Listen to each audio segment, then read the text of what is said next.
โอ้พอดีเลยผู้สาวนอนน้ำกัน3 คนมื้อหน้าบำตากันบรรยากาศหมู่บ้านของผมอาบน้ำกะประมาณชั้นนี้เด็พี่น้องสาวกิ๊กสาวีเอาพัวเลยบ่สาวีไปนอนอยู่เฮือนไผโอ้ไปเฮ็ดเวียกเนาะพี่น้องเพราะว่าเฮือนของสาวน้อยกะเขาเจ้านอนน้ำกัน3 คนพี่น้องเอ้ยสาวโสดนอนน้ำกันเจ้าอ่านได้บ่ภาษาไทยบ่อ่านได้เนาะเจ้าเขียนได้บ่เขียนได้เนาะโอ้สบายครับเวลาทักหาเพื่อนกะทักหาเลยครับเขียนได้ภาษาไทยเพื่อนอ่านได้ครับเจ้าเฮียนจบห้องใดน้องบ่จบเจ้าเฮียนห้องใดป.5โอ้ป.5แสดงว่าอ่านได้พี่น้องอ่านเป็นเขียนได้พี่น้องเอ้ย FC ถามอยากไปหาเจ้าถึงบ้านเลยได้บ่ฮะได้เนาะครับบ๊ายบายเนี่ยบ๊ายบายจะไปเด้อขอบใจหลายๆนี่ครับ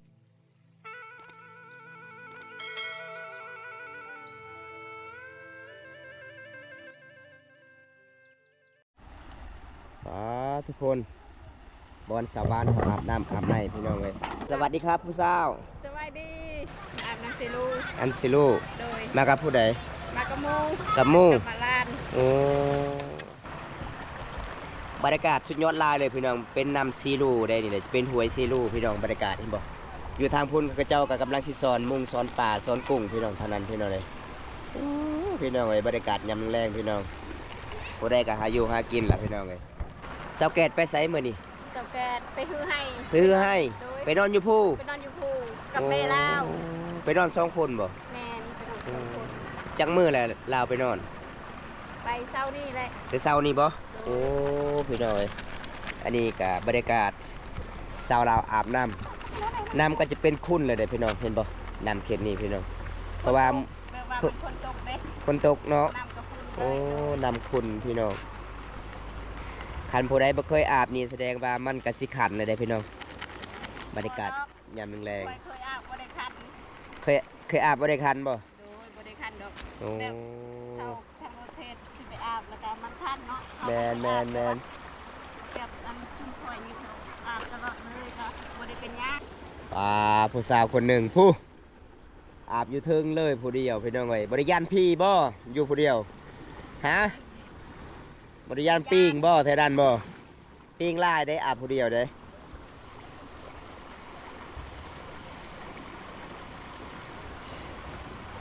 สบายดีเด้อพี่น้องสบายดีเด้อครับคอมเมนต์มาได้เด้อพี่น้อง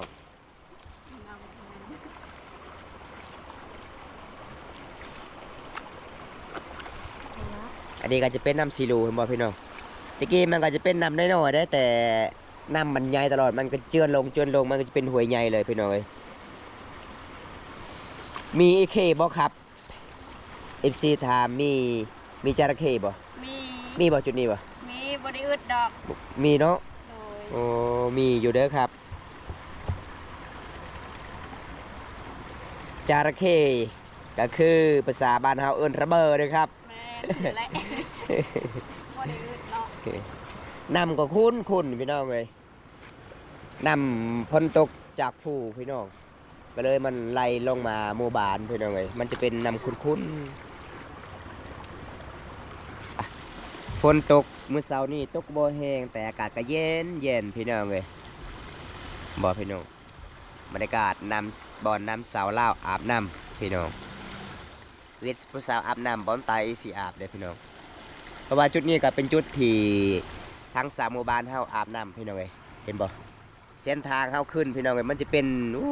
พี่น้องเอ้ยมันจะเป็นสันเลยพี่น้องเห็นบ่เส้นทางกลับบ้านละทางนั้นเห็นบ่ช่วงนี้มันมีปลาหลายเด้พี่น้องจุดนี้เด้เพราะว่าหลายคนก็กลางคืนดำไปยิงเอาก็เขาเจ้าได้ปลาในฮอด3-4 โตพี่น้องเอ้ยบาบนตายังไม่หายไข่เลยครับแม่นครับยังไม่หายเลยครับผมเพราะว่าผมกับบ่ได้ออกไปใส่ครับมีแต่อยู่บ้านนี่แหละครับผม บางยายนี่ก็ได้เจอน้องออยน้องจอยอยู่กลางทางกับบ่ได้ทักทายเพราะว่าผมบ่สบายครับ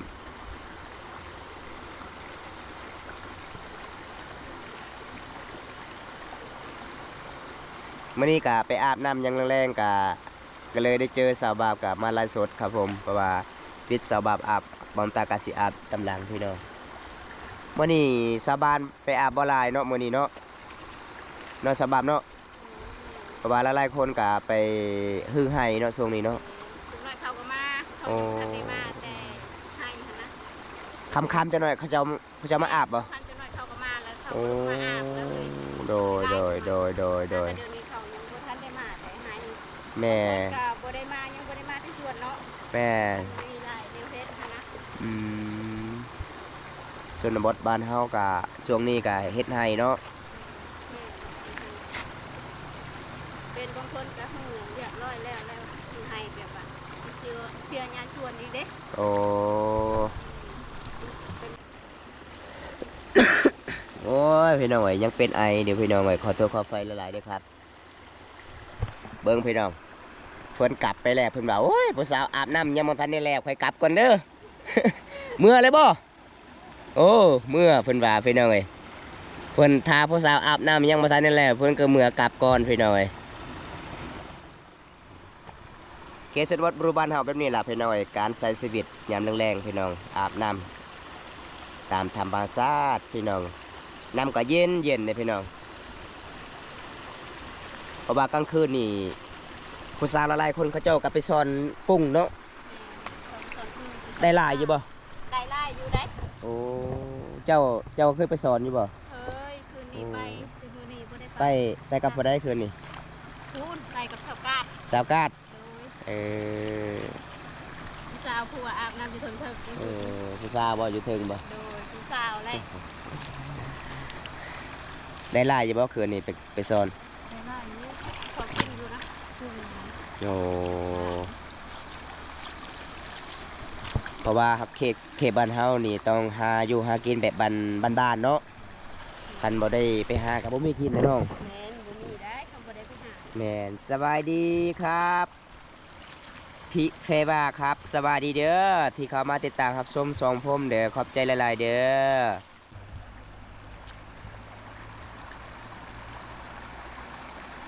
ปลาสักเสือข้าวน้ำก็คุณมันสิเปื้อนลายอีก แม่นแหละมันเพื่อน อยู่บ้านบ่มีน้ำบ่ จะซักหนูแหละ ฮะอยู่บ้านบ่มีน้ำบ่ มี มี โดย เป็นหยังคือบ่อาบอยู่บ้าน บ่ได้อาบเพราะว่าสระให้เอื้อยกับอาย น้ำออกบ่หลายเนาะ โดยนำบ่ลายเขาก็ลงไปอาบน้ำเซ่ แมน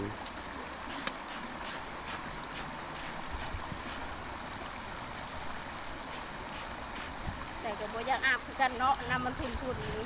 แม่ บ่ได้อาบแล้วบ่ได้ ต้องอาบนั่นแหละ โอ้พี่น้องมื้อนี้ผู้สาวมาอีกเด้คุณพี่น้องฐานั้นกับผู้สาวพี่น้องเอ้ยโอ้พี่น้องผู้สาวหลายคนเลยมาอาบน้ำมื้อนี้พี่น้อง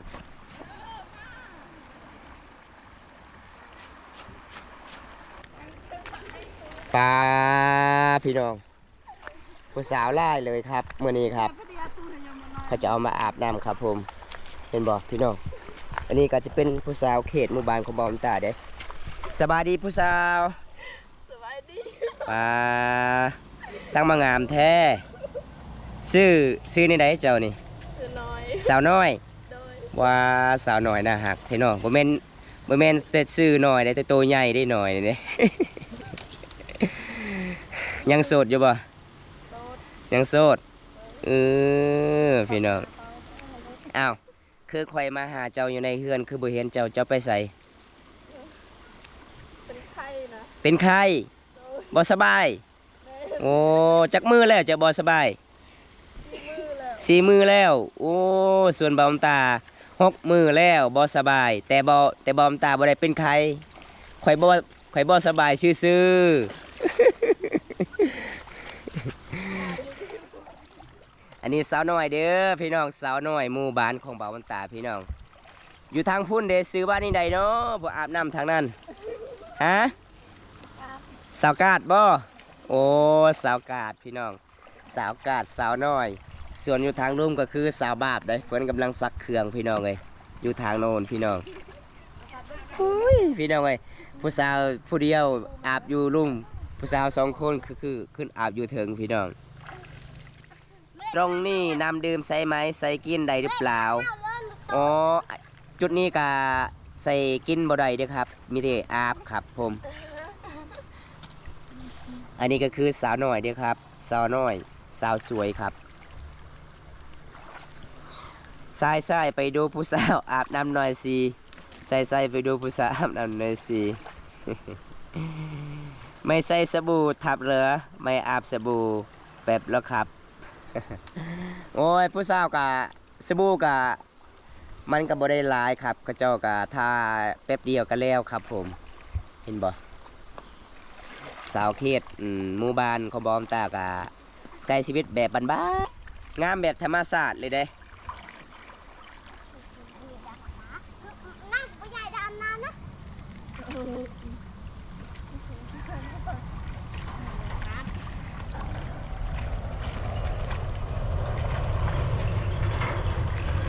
โอ้ยสิมวนถักเลยเนาะเบิ่งพี่น้อง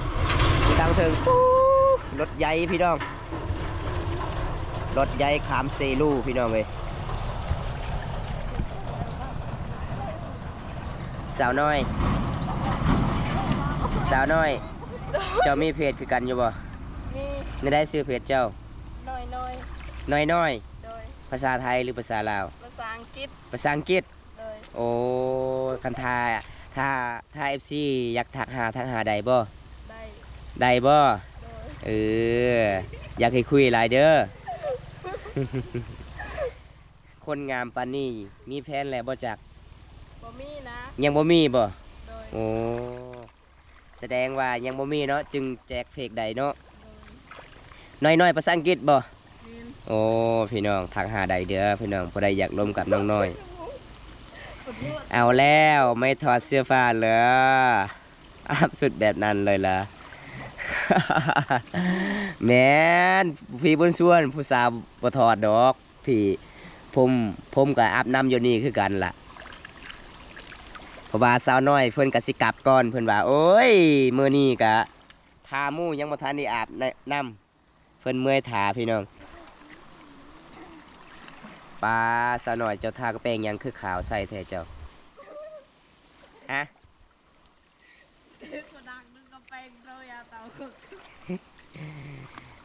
มียังเตะกูดักมียังเตะกูดักฮะแปลให้อายเบิ่งดูมียังเตะกูดักบ่ฮู้บ่นี่ครับกระทาสบู่กระทาสาวลาวเห็นบ่กับประมาณซำนี้ครับแล้วก็มีตังค์อีกครับ 2,000 กีบ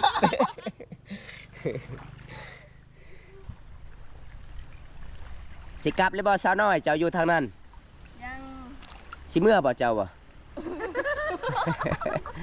สาวน้อยเพิ่นว่าโอ้ยข่อยสิเมื่อแล้วบัดนี้หนาวหลายสาวกาดคือบ่ได้ขึ้นเลยอาบน้ำบ่ใช่ท่าบ่อยากทาสบู่บ่บ่ได้ย่านปิ้งบ่ฮะสาวน้อยกับสาวกาดนี่ลินคักแท้ข่อยย่านปิ้งลายเด้แถวนี้ลายนี่ได้ปิ้งได้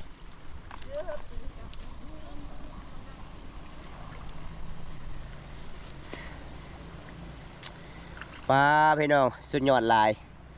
วิวธรรมศาสตร์ยามแรงๆเขตหมู่บ้านบ่าวบอนตาในเขตนำซีลูสาวลาวอาบน้ำบรรยากาศยามแรงพี่น้องเพราะว่าบ่าวบอนตาก็สิอาบน้ำคือกันล่ะยังไล่สดผู้สาวอาบน้ำก่อนพี่น้องเอ้ยวิผู้สาวอาบกับบ่าวบอนตาก็สิอาบตำลังพี่น้อง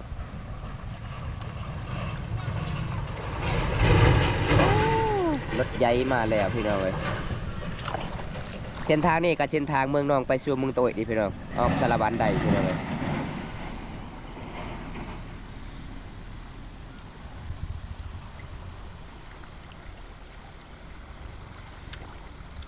จะอาบน้ำเลยบอสสาวหน่อยมอมไปได้เจอไหมเจอสาวเกตบอมาอาบน้ำตีครับแมนสาวเกตไปนอนป่าเลยเด้อครับสาวเกตไปนอนป่าแล้วไปนอนไฮแล้วไปฮือไฮครับผมอันนี้จะเป็นสาวใหม่เด้อครับสาวผู้ใหม่อีกเด้อครับอันนี้จะเป็นสาวน้อย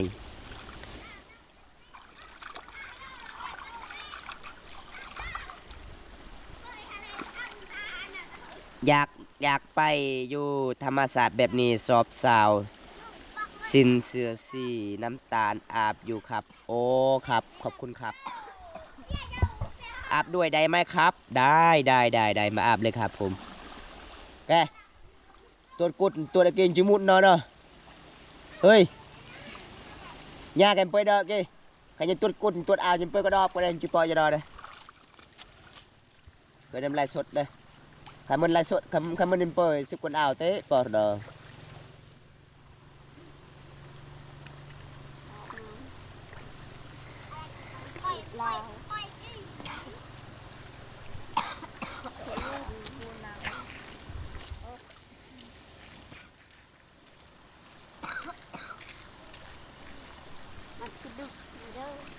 mình nhắn mình nhắn hả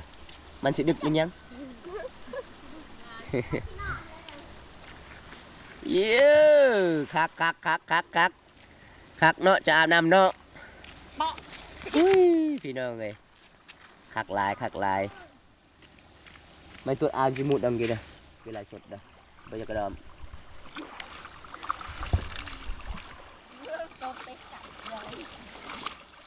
ปลาสาวกาด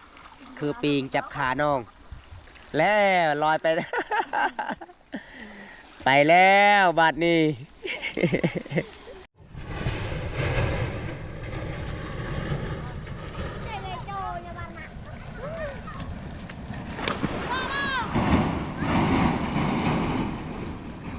มึงยังสาวน้อยปีงจับขาน้องบ่ในน้ำมีอะไรครับอิซีถามฮะ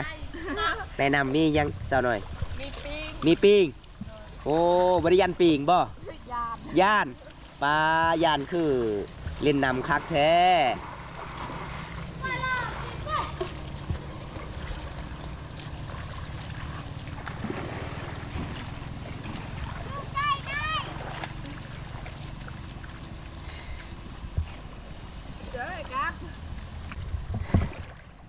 สวัสดีเด้อครับสวัสดีเด้อครับเด้อ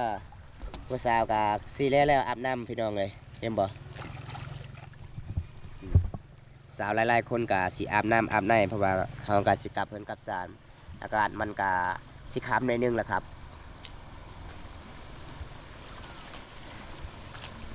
สาวหน่อยเจ้าบ่ได้เพชรงานอีกบ่บ่สาวแล้วฮะออกแล้วเดือนหนึ่งเท่าไรก็เจ้าจ้างน้อง1,300,000น้องอยู่มาจากเดือน2 เดือนปลายโอ้2 เดือนปลายอุ้ยขอบคุณมากครับไลฟ์สดแบบนี้ขอบคุณมากครับไลฟ์สดแบบนี้ติดตามมากไม่เคยเห็นสาวลาวอาบน้ำแต่คลิปไลฟ์สดไม่ค่อยเจอพรุ่งนี้ไลฟ์สดนะครับสาวอาบน้ำติดตามขอบคุณละลายครับพี่บนสวนครับสาวน้อยคันมี FC อยากไปเล่นเจ้าไปเล่นได้บ่ได้บ่น้องบ่คุยบ่เอลีบ่น้องเอลีบ่มื้อหน้าบอมตาสิพา FC พังไทยไปเล่นเด้อพี่น้องเอ้ยมื้อนี้ก็ได้เจอสาวบ้านป่าคนสวยพี่น้องก็คือสาวน้อยเด้โสดแท้บ่หรือว่าคิดตัวโสดแท้โสดแท้โสดจักเปอร์เซ็นต์เอา100%เลยน้องนอนอยู่เฮือนตัวเองบ่หรือว่าไปนอนเฮือนหมู่โอ้นอนกับผู้ใดกับหมู่มันมีจักคนผู้ใดซื้อน้องซื้อหมู่ของน้องพอดี3 คนเนาะโอ้พอดีเลยผู้สาวนอนนำกัน3 คนมื้อหน้าบอมตากัน15หลายๆคนมายิ้มยามน้องนี่แหละครับ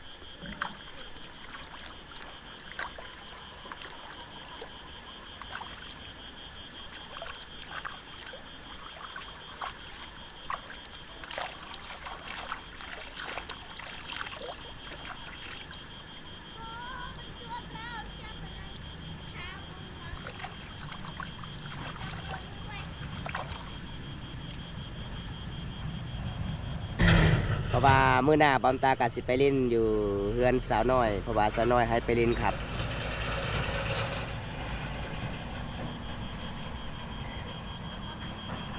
บรรยากาศหมู่บ้านของผมอาบน้ำกับประมาณชั้นนี้เด้พี่น้องมันมีซาวจี้บ่ซาวี สองกิ๊ก ซาวกิก โดย ซาวีเอาพัวเลยบ่ ยัง ซาวีไปนอนอยู่เฮือนไผ เรียกอยู่เมือง โอ้ไปเฮ็ดเวียกเนาะ โดย โอ้ซาวกิกซาวเกตเนาะบ่แม่นซาวเกตซาวแกตพี่น้องเพราะว่าเฮือนของสาวน้อยกับเขาเจ้านอนนํกัน3คนพี่น้องเอ้ยสาวโสดนอนนํกัน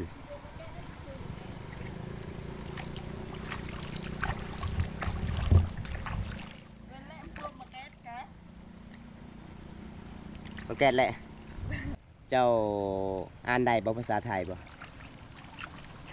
อ่านได้เนาะเจ้าเขียนได้บ่เขียนได้เนาะโอ้สบายครับเวลาทักหาเพิ่นกะทักหาเลยครับเขียนได้ภาษาไทยเพิ่นอ่านได้ครับเจ้าเรียนจบห้องใดน้อง บ่จบ เจ้าเรียนห้องใด ป .5 ป .5 โอ้ป .5 แสดงว่าอ่านได้พี่น้องอ่านเป็นเขียนได้พี่น้องเอ้ยอันสาวน้อยจะเป็นลูกพ่อใหญ่บ้านเนาะแม่นเนาะ โดย แม่นเด้อครับอันนี้จะเป็นลูกพ่อใหญ่บ้านผมเด้อครับเพราะว่าไอแม่ของสาวน้อยก็จะเป็นพ่อใหญ่บ้านของบ้านบ่าวตาพี่น้องเพราะว่าอีแม่ของเพิ่นก็เรียนจบม .2 สมัยตะกี้พี่น้องก็เลยหมู่บ้านเฮาก็ให้เป็นพ่อใหญ่บ้านเลยครับ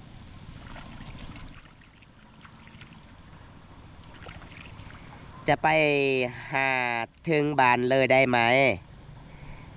FC ถามอยากไปหาเจ้าถึงบ้านเลยได้บ่ฮะ ได้ ได้เนาะได้เด้อครับค่าดองเท่าไรครับค่าดองน้องโอ้ยอันนี้ผมกะบ่ฮู้คือกันเด้อพี่บุญส่วนเพราะว่าผมกะเมื่อหน้าก่อนไปสัมภาษณ์น้องก่อนปำตากระชื่อถามเบิ่งค่าดองน้องเลยครับน้องสิกลับเลยบ่น้อง โดยกลับแล้ว เมื่อหน้าได้พอกันใหม่เด้อน้อง โดย บ๊ายบายเนี่ยบ๊ายบายน้องน้อยกับสิกลับเลยเด้อครับเพราะว่าครั้งแรกจะได้พ่อน้องน้อยกับใจดีพี่น้อย โซนกีเนอะ น้องน้อยกับ โซนกี ทักถ่ายบอมตาก้อนให้บอมตากับมาอาบน้ำจุดนี้พี่น้องครับปอน้องๆไป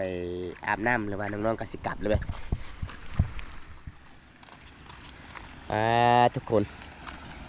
บรรยากาศบอนสาวบ้านเฮาอาบน้ำโอ้ยพี่น้องเอ้ยมันกับบแมนธรรมดาเดิพี่น้องเอ้ยการใส่เสบียดเขตหมู่บ้านเฮาพี่น้อง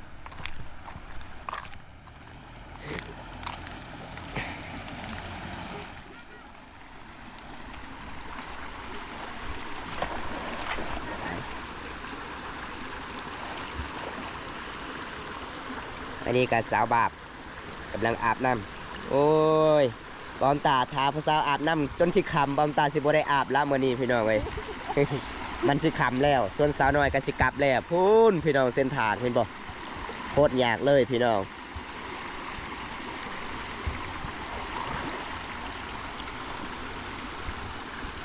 สาวบาปกลับปะกันเด้อเพราะว่ามันคำบอมตากะอาบน้ำผู้เดียวมันยานบายบาย FC เน่ บ๊ายบาย FC บายบาย เจอกันใหม่เด้อขอบใจหลายๆ นี่ครับเดี๋ยวเรากสิกลับกันเด้อครับ